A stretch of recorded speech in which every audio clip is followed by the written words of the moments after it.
This episode of the IBJJF podcast is brought to you by Kings. Kings is an official sponsor of the IBJJF crown. Go to kings.com to see all the latest gear and kimonos from Kings. This episode of the IBJJF podcast is also brought to you by Black Armor. Black Armor is an official sponsor of the IBJJF crown. Visit theblackarmor.com today for the latest gear and kimonos from Black Armor. Welcome back to the IBJJF podcast. I've got Samir Chantre with me today, and we're going to preview the IBJJF crown. This is going to be an absolutely massive event. It goes down Sunday, November 19th at the Pyramid in Long Beach, California. Samir, thanks for being here. Of course. And I'm super excited for this event. We got 24 athletes, 6 divisions, some of the best athletes in Jiu-Jitsu in the world, and $15,000 is going to go to each of the division winners. So I think everyone's going to be fighting extremely hard for this, and it's going to be an amazing event. So I figured we'd start with the female lightweight division. We'll start with Louisa Montero, who's going to be taking on Brianna St. Marie in the first match on one side of the bracket. So these two have fought twice in 2023. Louisa got the win in the first match at the 2023 Brasileiros. Brianna St. Marie came back to the Worlds, faced Louisa, and got a toe hold submission. So these two have had some really great matches already this year. This is going to be the rubber match. How do you see this one going down? Man, Louisa is amazing. She has proved that so many times. Has been in on the top of the top for so long, and just this past year, just this year actually, she won so much. And I think that was one of her first loss of the year, if I'm not mistaken. Yeah. Against Brianna, I think she almost had a Grand Slam, right? I think she won European Brasileiro in pants. Yes, if I'm not mistaken. Mm-hmm. Yeah, and then she lost that that match to Brianna. So, man, I think Brianna, relatively newer black belt, proving herself and putting herself out there and showing how dangerous she is and how good she is. But at the same time, we're going to have a very experienced, high level, one of the most accomplished females coming at you with that feeling that she took away the Grand Slam that she almost accomplished, I think we're gonna see fireworks in that match. When I saw that was the first match, I was like, "That's good. That's good as you can get," So I'm really gonna be. I'm trying not to blink at that match because, and I'm sure too, like Brianna knows that that Louisa is gonna go at her like super strong, So that's gonna make that match very interesting, very, very interesting. I really liked what you said about their experience because Louisa, like you said, has been a black belt for so long, won the Worlds in 2015 and 2017, and I believe she got her black belt in 2010 or 2011. So she's been a black belt competing at the highest level for well over a decade. Brianna St. Marie, of course, very accomplished too, won the Nogi Worlds in 2022. That was her debut as a black belt in a major Nogi competition. But like you said, she hasn't been competing as long as Louisa, and she hasn't been competing in major gi championships until 2023. So I think that adds another layer of interest to this matchup. For sure. It's a conflict of generations, like two different generations, a clash of generations. Let's put it this way: it's a clash of generations, both super talented athletes, and I see Brianna trying to come up, improving herself in the game against somebody that has been very established in the game, trying to prove that she's still in the game, and she has been proving that with the amazing 2023 that she has had. So super excited for this match. I think both of them have incredible, both of them are very complete fighters. Yeah. They both have very good guard and top. Brianna, super strong and good close guard. Also very good top pressure, so, and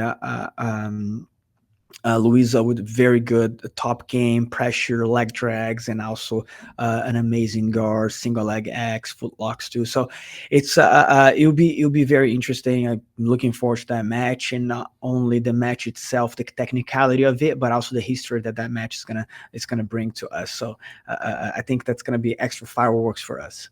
On the other side of the bracket, we have Natalie Ribeiro taking on Janna Lebe. These two have faced 5 times. Natalie won the first 3. Janna won the last 2. Natalie, of course, is a European Pan Brasileiro champion. Janna is an IBJJF lightweight Grand Prix champion, and she's done so well in this rule set. I believe she's 4-0 in IBJJF Grand Prix matches. So this is a format where she really shines. So what do you think about this match, and what do you think Janna has to do to even up the score against Natalie?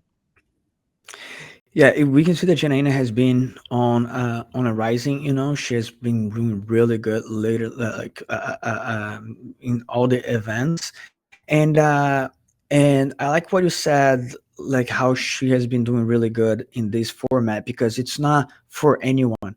When you do a tournament, there are 12 other mats or 11 other mats or 10 other mats or whatever.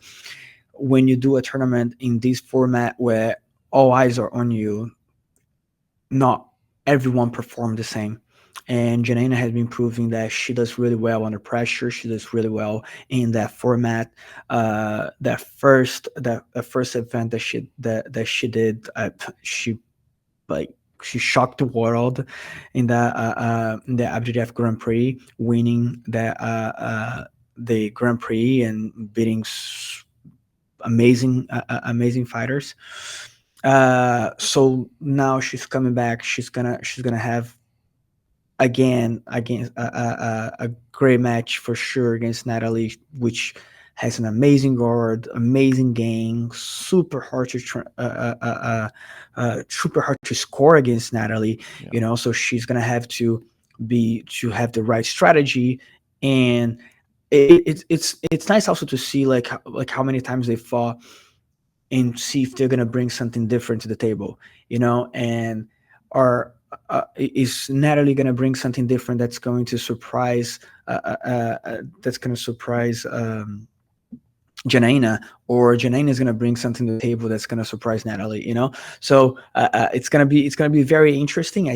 I do see Janina on top, applying more pressure, and Natalie playing her spider guard.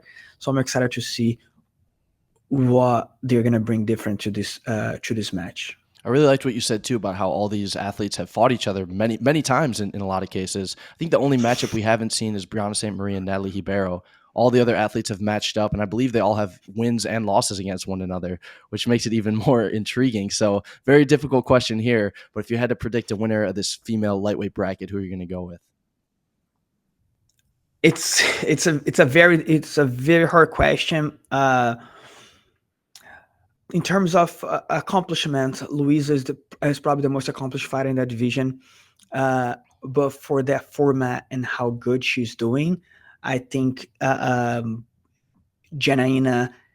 has a little edge on how good she's doing right now in that format. But maybe that's the final that we will see. I don't know. They both have incredible gals to fight against before. Uh, but yeah, I think I would be leaning towards that finals, and one of them reaching the finals there. The experience of Luisa against the rising of Chanaina. That'll be an interesting one. Yeah, that would be an incredible match. They faced each other before, and like we were saying, they both have wins over one another and both have losses too. So that could be an epic final for that female lightweight division.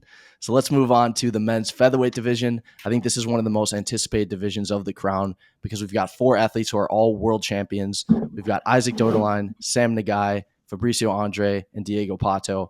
The 3 featherweights in the division, Isaac, Sam, and Fabricio, all won worlds one time, and Diego PTO won worlds twice, but he won it in the light featherweight division. So I just first, before we get into the brackets, what did you think about this division once you first saw that it was announced and they were all world champions? Insane.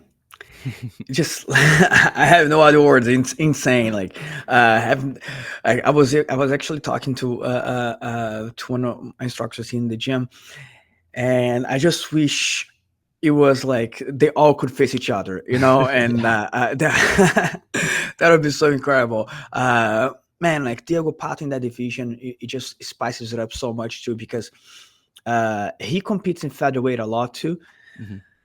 and he does the major tournaments at light feather. sometimes I feel like, man, like I wanted to see Pato in the featherweight division. He's big enough for the division, and he already had good results in a featherweight. I believe he won Nogi Worlds at featherweight, so he does really well at featherweight too.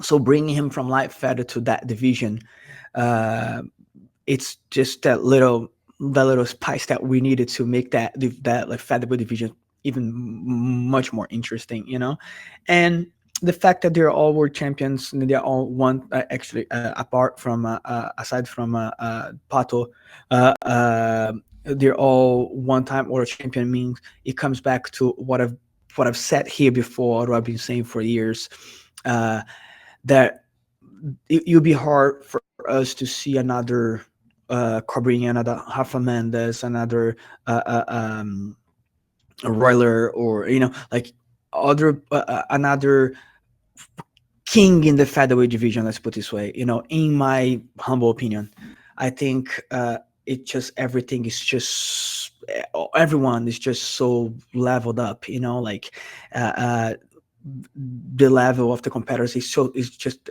that's what making not only the featherweight, but we're talking about featherweight, so I'm talking about featherweight in particular. That's what's making the division so entertaining. Like you see the world champion did a podium appearance. The previous year, like 2 years ago, it happened the same thing where Samir beat Fabricio in the second match or something. That was the current champion. So you see this, like how much, like you win world 1 year, next year you don't even go to podium. It's just so nice. That division is just so unpredictable right now that, like, I hope you don't ask me the same question that you asked before for the female because, like, I'll say like it's just very hard. It's just very hard to tell. It's just gonna be very interesting. Like I said, uh, a great way to spice it up was bringing Diego Pat to the division that has a very distinct game too. That anyone can have a lot of trouble with Diego Pato's game. Yeah, you talked about how competitive this division is. At the World Championships, we haven't seen a repeat champion since 2016. 2016 was Rafael Mendes, 2017 Cobrinha, 2018 was Jamil, 2019 was Mateus Gabriel, 2021 Fabricio Andre, 2022 Isaac, 2023 Sam Nagai. So it's pretty crazy that we haven't seen a repeat champion in all those years. That's a pretty long time. Yeah, it is. It is, and I've been calling that. I've been calling that for about 5 years. I've been calling that for a while, and I remember even saying here that the only one that kind of messed up my, the only two actually that kind of messed up my theory was Mikey Musumeci, and I actually said after Mikey Musumeci, I don't think I will see anyone in the lightest weight division. But then, Tynan came along and kind of messed it up a little bit, but then he ended up losing this year. So I think jiu-jitsu is so professional now, so it's more equal. What people were doing before, the other people weren't doing. Now everyone is doing it. So unless, like, of course, we're gonna have here and there extremely talented, different, with amazing work ethics that's gonna stand out here and there, but I don't think it's gonna be like like in the past that we had that in almost like out of 10 weight class. We will see that in 7 maybe, and then one new champion here and there. I think now it's gonna be the opposite. I think now we might see a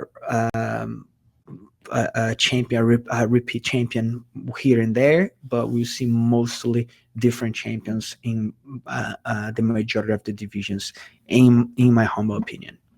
Let's get into this featherweight bracket. We got Sam Nagai taking on Diego Pato. Sam, like we mentioned, 2023 world champion. It was actually his first black belt major title, and it came at the Worlds. Pretty great way to start off his major title collection. And then we got Diego Pato, who won the Worlds in 2021 and 2023 in the light featherweight division. These guys have not faced off at black belt. I think it's pretty fair to say that Pato is a little bit more of a guard player and prefers to play on bottom. And I think we see Sam play more on top in general. Of course, he can play the bottom position very well as well. How do you see this match playing out? Do you feel like we're going to see a classic guard player versus guard passer type match? Uh, I do think Samurai Guy is going to try to stay on bottom, or at least try to pull guard and come up and try to start off the match winning there.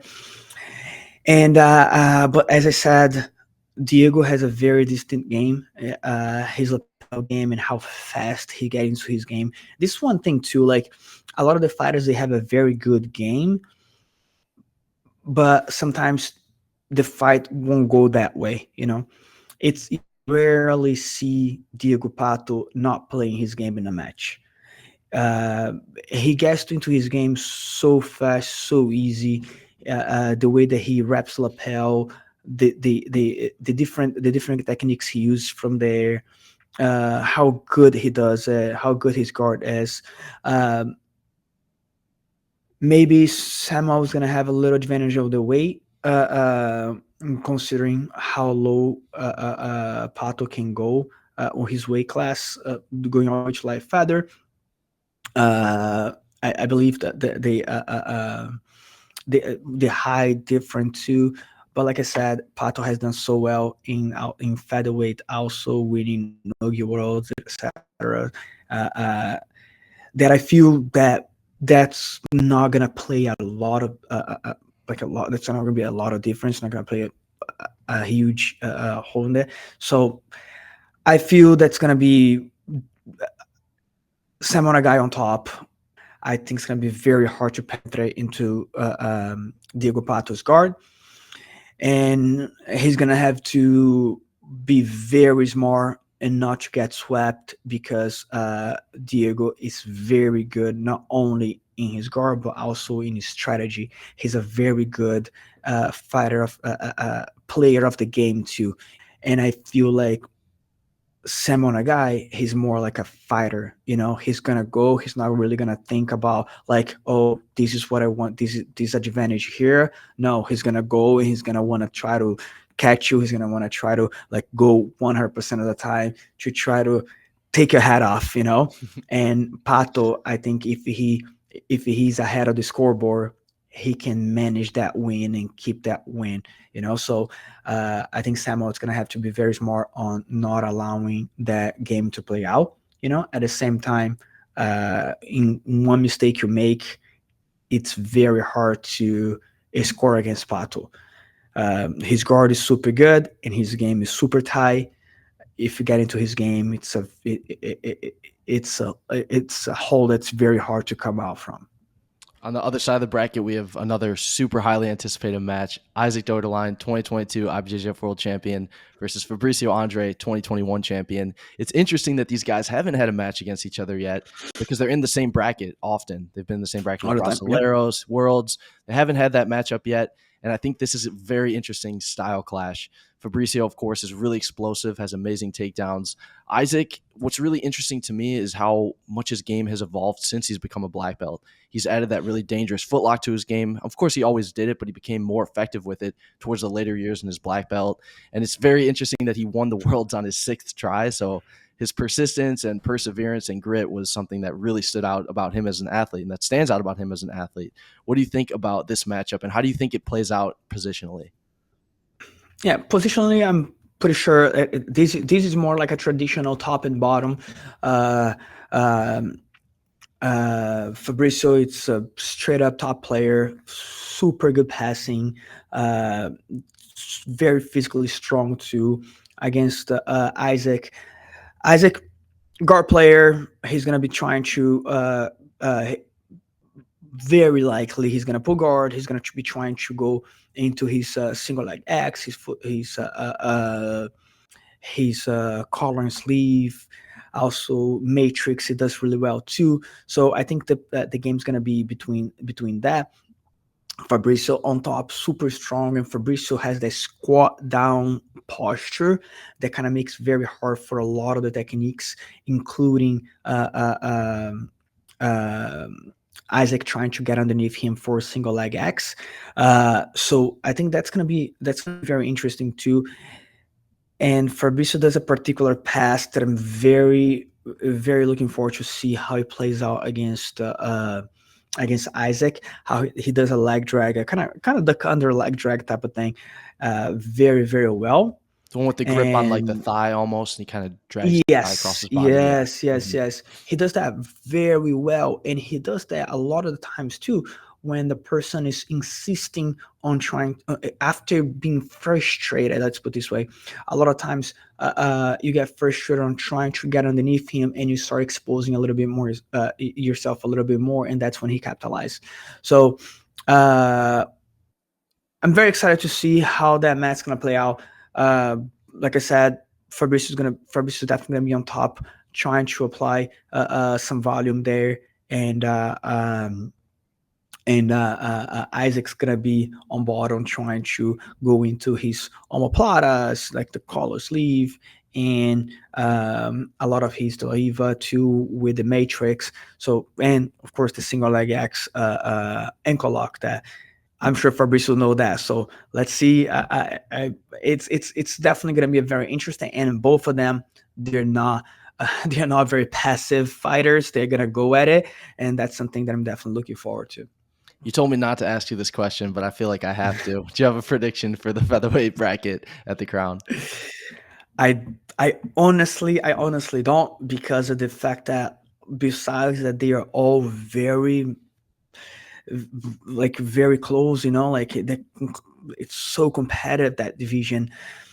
And I can say, hey, Sam on a guy won Isaac by what, 12-2, if I'm not mistaken, at Pans. Yeah, a couple years And ago, right? then 2020. yes, and then got footlocked in 2 minutes 2 years later, and then Amber him a year later. Like if you think about the bracket, like it's crazy how. And then Isaac loses to Alex Sodra, and then Fabricio beats Alex Sodra, and then uh, same thing goes with Simon Guy. The only one that's in that division that's gonna say, "Hey, I'm here. Don't forget me. I'm here to win." And that it's not in that. It's not in that mix. There is Pato, and as I said, I think Pato, if he puts anyone on his game, I think it's gonna be it's gonna be a lot of trouble. If I have to pick one, if I have to pick one, I'm gonna I'll say Samuel Nagai, because of that world run that he had, that was pretty incredible, and it was the most recent win. So I would say Samuel Nagai, because of his recent win, and how amazing he did that worlds. So if I have to pick one, I'll pick him. But honestly, like it's so competitive, that the weight class is so competitive, that it's very hard for me to say, hey, this must the probability is bigger for this one. No, I'm here. My guess is more based on his recent win. Yeah, that's a fair prediction. Sam, like you said, won the 2023 Worlds, the most recent World Championship in the featherweight division, and all the other guys are world champions. All have a great shot at it, but Sam did win the most recent edition of the World, so I think that's fair. That's a good pick. Next up, we got the men's middleweight division. This is another stacked division. We got Tynan Dalpra, Pedro Maia, Andy Murasaki, Mauricio Oliveira. Let's start with Tynan and Pedro Maia. These guys fought 3 times in 2023. Tynan won 2 of them by points, 1 by submission at the Pan Ams. And Tynan, I think it's fair to say, is the most dominant middleweight we've seen in recent times. Only has 1 loss in IBJJF competition as a black belt. Pedro Maia makes it to the middleweight final in a lot of major tournaments. He actually dropped down to lightweight for the Worlds, lost to Jonathan Alves in a very close match. What do you think Pedro needs to do differently to get his first win over Tynan? I think that's a match that we've seen many times in Pedro. Man, Pedro does really, really, really good all the time. I think when Tynan on top gives it's a lot of pressure, a lot of volume. On bottom, he has very strong sweeps too, very strong submissions. But I think if Pedro managed to stay on top and trying to avoid the particular techniques that Tana does, he might be able to hold Tana off of his positions. Titan gets into positions so well and get underneath and his single leg X and all.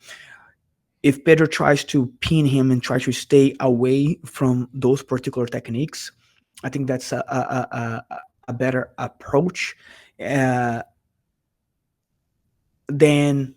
him either trying to stay on bottom or trying to get through Tina's guard. So staying around Tina's guard might be a best option from him. We saw uh, Worlds. It was Worlds 2022, if I'm not mistaken. I think was one of the matches that I saw. Pedro was like, wow. He did really well against Tynan, and Yeah. Tynan was trying to pass his guard, and he was able to like. I don't think Tynan passed his guard at all in that match, and he fought really hard, and that's how we gotta do it, Tynan. It has to be 10 minutes of like being very well physically prepared because a Tynan's gonna be a lot of volume coming at you. Yeah, it was a great point about it. If you get into Tynan's game, it's probably not going to be a great day for you. He's got such good back attacks, good single leg X, and sweeps from there, and submissions from the back, submissions from everywhere, but especially from the back. He finishes a lot of matches there. So if you get into that game, it can be tough to get out of it in one piece. Yeah, no, absolutely agree. Yes. On the other side of the bracket, we got Andy Murasaki taking on Mauricio Oliveira. Andy is a two-time world silver medalist, won the Europeans this year, also won the Nogi Worlds in 2022. Andy's jumped around between weight divisions quite a bit. He's gone from lightweight to middleweight to medium heavyweight at this year's Worlds. So it's been interesting to watch his evolution as an athlete at black belt. And then Mauricio Oliveira, is a 2021 Brasileiro champion. Had some injury issues that he dealt with, but has been trying to make a comeback in 2023, and he's done very well. What do you think about Mauricio Oliveira and Andy Murasaki? It's going to be definitely a great matchup. Mauricio's basically a comeback, right? So it's gonna be a interesting matchup. I think Andy man has been doing really good lately. Like two silver, like uh, Andy's not a is not a gi world champion, but man, being a two-time silver medalist at worlds in two different divisions it's just it's really, really, really, really good. It's a very big accomplishment too, and winning Nogi worlds too. So I think, and if you see his matches, like the caliber of fighters that he has beat as a black belt, it's insane. Many world champions too. So I'm really looking forward to watch Andy in this match and in the whole tournament. I think it's going to be a great match. I think he's going to be very focused there because Andy has always done really good in all the belts, and I truly think he is going to want to prove himself and say, "Hey, this is my time now. Now it's my turn." So I think he's gonna really put a lot of effort into winning this Grand Prix. So with Tynan's dominance as a middleweight and his really high submission rate, what do you think another competitor has to do to take Tynan out at the Crown? It's one of those things that's it's very hard to Tynan's very complete. Like he's very good on top, he's very good on bottom. He just has his first loss and was against somebody that's also super, super, super good. And I believe one thing Jason did was avoiding his game. He avoided his game and he balanced really well. Extremely talented kid, but he avoided Tannen's game very well. And like we were talking before, if you get into Tannen's game, if you really try to go through his guard and all that, it's gonna be it's it's not going to be very it's been proven late, like in the past few years, that it's not a best choice. So I'm sure Andy probably gonna watch that tennis finals at Worlds probably like at least 10 times a day or so, to try to retain the most of it. But at the same time, I'm sure Tyna's going to be on the other side, fixing his game and make sure that doesn't happen again. And we see, like I've said that before here, It feels like 1 year in Tynan's life is like 10 years in real life. Like Tynan, the evolution of his game and his improvements in every 3 months or so, every month or so, it's just ridiculous. So it's gonna be very interesting. I gotta make a prediction. It's very hard to not to pick Tynan, and if there's a final I want to see, I I, I wouldn't mind watching Tynan and ending that finals. Yeah, I think you made such a great point about Tynan and what makes him so dangerous. Of course, his techniques are amazing, but I think it's his mindset and his will to constantly improve and get better despite all the titles that he wins. If he wins the world title on Sunday, he's back in the gym at 6 a.m. on Monday morning. And that's something that's been consistent for him. And he's always trying to look at his performances. Even if he gets all submissions, he's trying to break down every match and find areas where he can improve. And I think that's really admirable. And that's what's pushed him to the next level in the middleweight division. No, absolutely. His work ethic is definitely one of the things that definitely makes him improve and makes him come back stronger and stronger. Next up, we got the men's heavyweight division. Got a couple world champions in this bracket too. On the first match, we'll talk about Felipe Andrew versus Francisco Lo. Felipe Andrew is a two-time world champion, 2021, won the heavyweight division this year in 2023. And Francisco Lo is known as being one of the most explosive and aggressive competitors in the world. Just won his first major title at the Pan No Gi. And what was really cool about his performance there was that he added a lot of footlocks to his game. We've seen him do a lot of triangles, a lot of arm locks, but at the Pan No Gi, he got a bunch of footlock finishes, which is really cool and a different layer to his game. Can you talk about Felipe Andrew and Francisco Lo? I think that's going to be a very interesting match. Francisco Lo a little bit more explosive than Felipe, but Felipe also moves a lot. So it's definitely going to be a very fast paced game. And it's funny that you said that Francisco Lo added a lot of footlocks because he's going against a footlock specialist. Yeah. So it's gonna be interesting to see if we're gonna see that footlock war there. Felipe Andrew is someone that I always say here, one of the most consistent fighters we have. He does, I don't know, 10 tournaments a year or more, and it's incredible how consistent and how well he does in every single one, even if he competes every weekend, twice a weekend. It's pretty impressive, and we see the evolution of his game, and it's proven by seeing the results that he's having and winning world this year. It just testified that his improvement, his evolution, it's definitely something that's very easy to see. So it's gonna be a very interesting game. I think Felipe has an edge in terms of more experience and more achievements too. So it's going to be a very, very, very interesting and very fast-paced match. Yeah, Felipe competed almost exclusively in the heavyweight division this year, won the Europeans, lost a very close match in the final of the Pans to Adam Warzinski. Then he won the Brasileiros and won the World's 3 major titles in the gi this year. And I think it's fair to say that even though he's been the number one ranked athlete for multiple seasons consecutively, I think this has been his best year so far. Yeah, I believe so too. And I think it has been getting better and better throughout the years. So definitely. And the epic match that he lost to Wazinski, he was winning until the last 40 seconds or so. Yeah. So you see that in the whole tournament too, his performance was so good. So this year it was near perfect for him. Let's put it this way. Like he had an incredible year, and every year you see that he's doing better and better and better. On the other side of the bracket, we got Gustavo Batista, two-time world champion, won in 2021, then won again this year at medium heavy in 2023. He's taking on Anderson Ferreira. Anderson's a newer black belt, won Europeans this year as a brown belt, then got his black belt. Does have a win over Jansen Gomez in the London Open final at medium heavy this year. So he kind of kicked off his black belt career in an amazing way.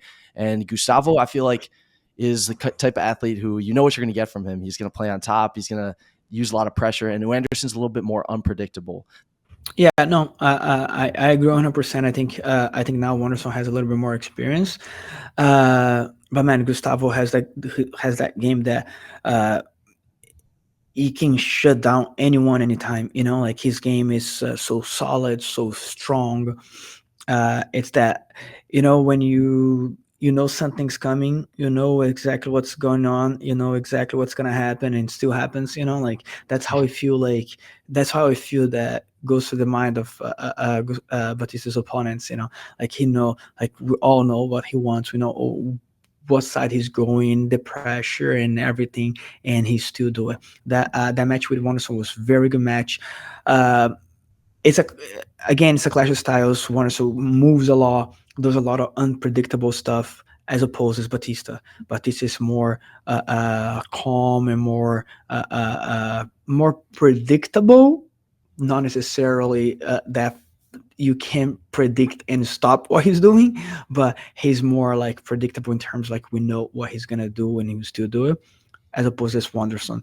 Like Wanderson, he all of a sudden he can throw a flying armbar, he can throw a flying triangle, he can jump to pass your guard and stuff like that. So that makes every match that Wanderson do very, very, very, very interesting and entertaining.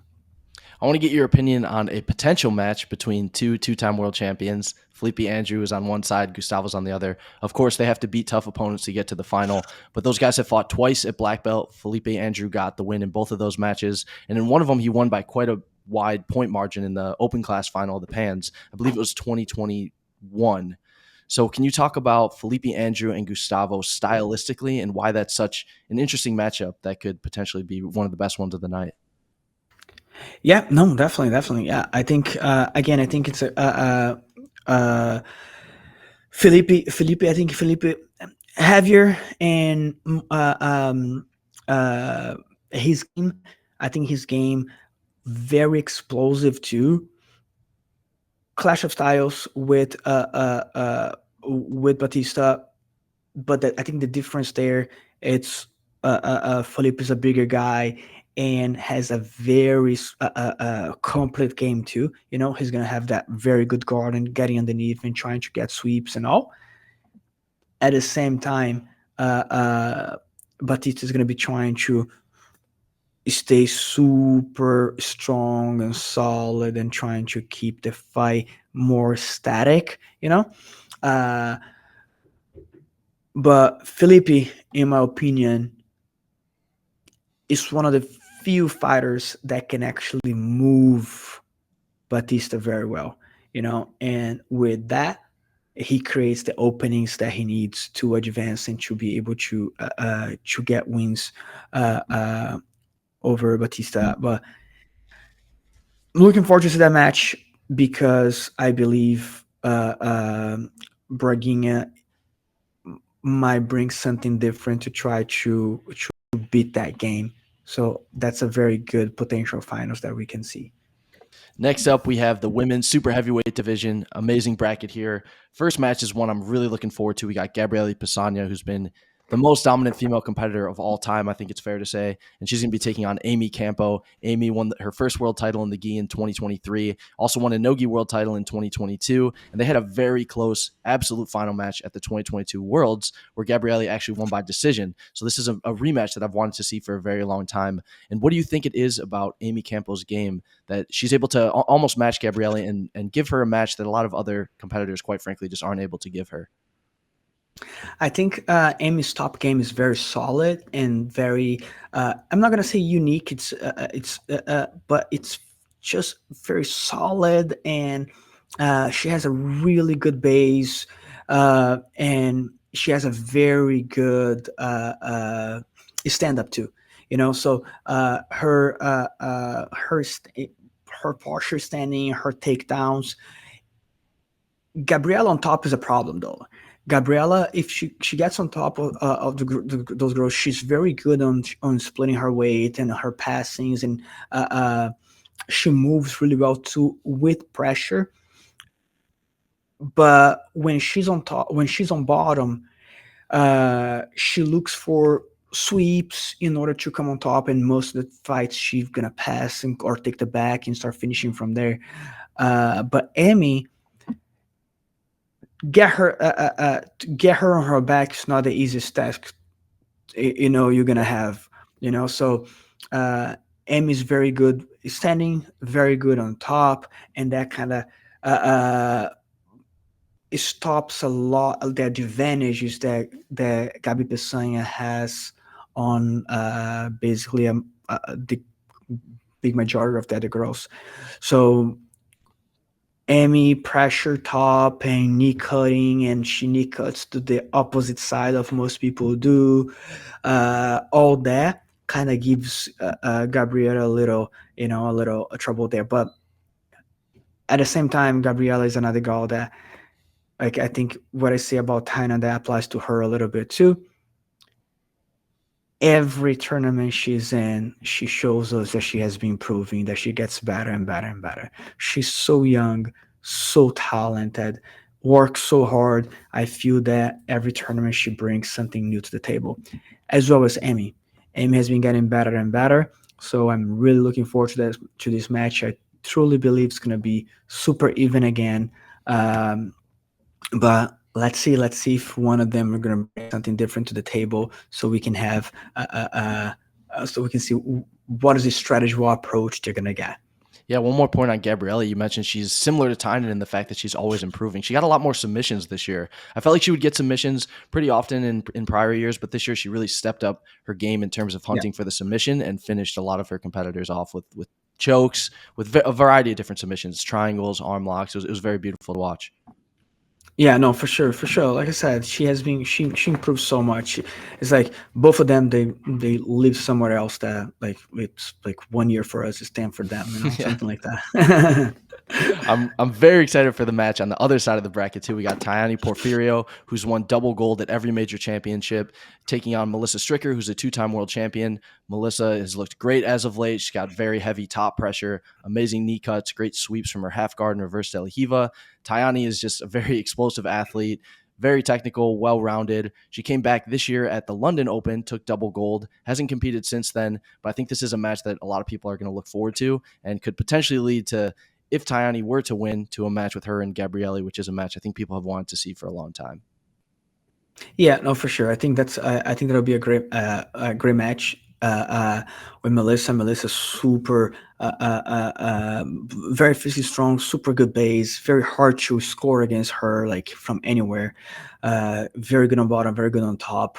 But at the same time, Tyani is that one that's gonna be moving you all the time. That's gonna make you work. That's gonna make you, like, she's not gonna just settle and stay there. If you stay there for too long, she's gonna find a way to push you around and stand up and trying to move. No, she's not the kind of fighter that wants to. I mean, following her career, she was I think blue belt, and she was always like that, like very explosive, very never really settled for one position. She wants to improve. She wants to go and go and go. I think Melissa likes the game a little bit tighter. So I think that's gonna be a very good match. And I think Tyani, if Tyani is able to implement her game, she can get a win on that in that fight. But if Melissa is able to shut down Tyani and keep her more settled, maybe she can get a win. She's able to do that. So I mentioned that Gabrielle, should she beat Amy Campo, which is an extremely tough match, and should Tyani beat Melissa, another extremely tough match, and they were to meet up in the finals, what do you think Tyani can bring to a match with Gabrielle that some of the other competitors haven't been able to bring to her? I think the movement. I think that the volume of I think the movement. I think explosiveness. I think Tyani is able to keep that match very fast paced. I think she has an edge.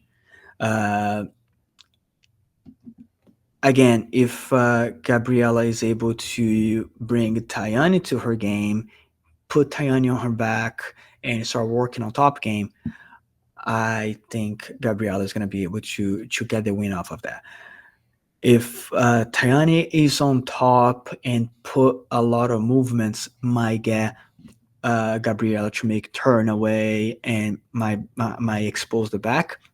I think that's going to be in between that.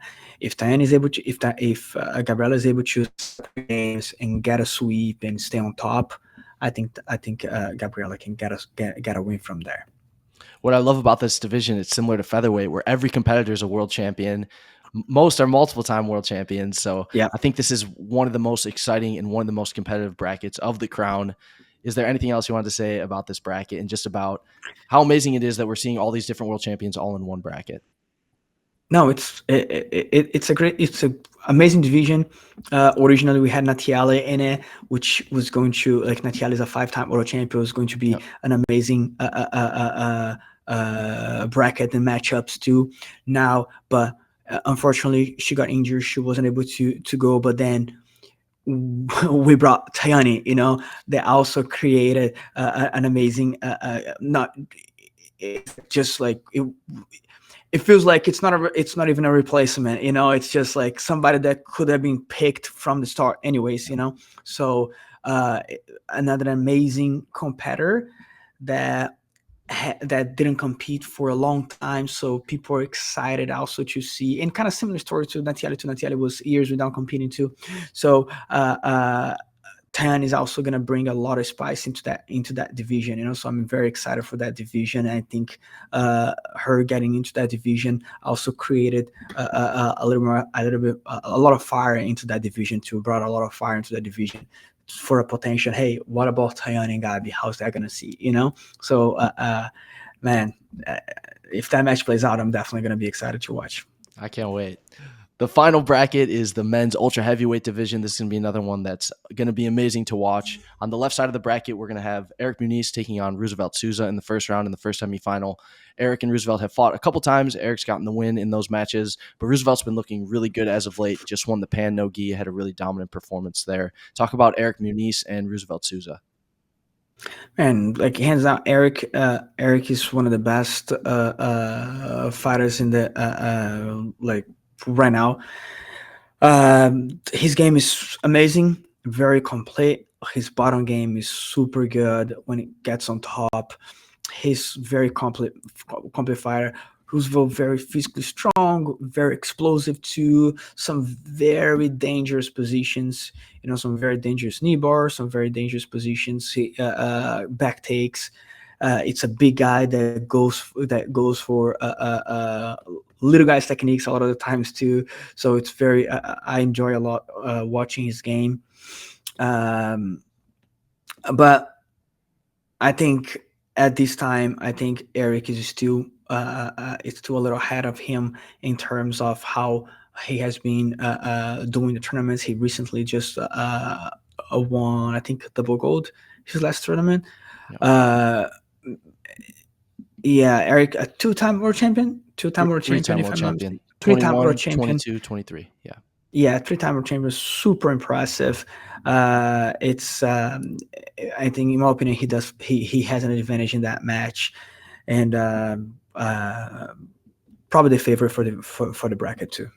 Yeah, the other side of the bracket has a really intriguing matchup between Victor Honorio and Joao Gabriel Rocha. Victor Honorio and Joao both kind of made a comeback in 2023. Victor won double gold at the Rio Fall Open. Joao Gabriel Rocha had a really good performance at the Pan No Gi, made it to the final of the Absolute alongside his brother.